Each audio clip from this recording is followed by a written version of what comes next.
आहे. साहेब, इतर राजकारण्यांसाठी शेती ही राजकारणच असते. तुम्ही ओरिजिनल शेती इथं येऊन करताय. राजकारण त्यांच्यासाठी शेती आहे, तुमच्यासाठी हे इथं येऊन इकडे आलो की त्यांचं राजकारण चालू होतं, इकडे गावी आलो की त्यांना पोट दुखायला लागतं. तुम्ही एकटेच शेती करता, बाकी एकही नेता शेती करता. दिल्लीला गेलो की पोटात दुखतं, कुठेही मी गेलो तरी पोटात दुखतं. त्यामुळे मी काय त्याचा विचार करत नाही. या सर्व पोटदुखीवाल्यांना आम्ही त्यांची व्यवस्था केलेली आहे. बाळासाहेब ठाकरे आपला दवाखाना मोफत. साहेब, एवढं पूर परिस्थिती दरम्यान पण आपल्या सरकारनं खूप चांगली मदत केलेली आहे, पण तरी सुद्धा आता काळी दिवाळीचं आंदोलन एक जागतिक बघा, त्यांच्याकडे आता मुद्दे नाही आहेत. त्यांना वाटलं नव्हतं की 32,000 कोटीचं पॅकेज जाहीर होईल आणि पैसे दिवाळी, मी म्हणालो होतो ना दसऱ्याच्या मेळाव्यात की शेतकऱ्यांची दिवाळी काळी होऊ देणार नाही. त्याप्रमाणे आम्ही पैसे देणंही सुरू केले, त्यांच्या खात्यात पैसेही जाऊ लागले. त्यामुळे बोलणार काय, मुद्दा नाही.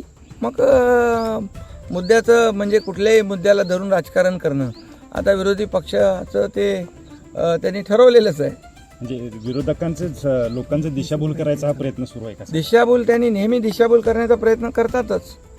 ते शेतीचा असू द्या, निवडणुकीचा असू द्या, कुठलाही विषय असू द्या, त्यांना बघा, जर चांगला निर्णय घेतला तर चांगलं म्हणायला पाहिजे.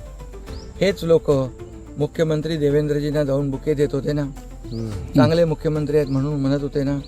आता लगेच त्याच देवेंद्रजींना मुख्यमंत्री कसा फेल झाला, मुख्यमंत्री कसा अपयशी आहे, हेच म्हणजे ही दुटप्पी भूमिका आहे.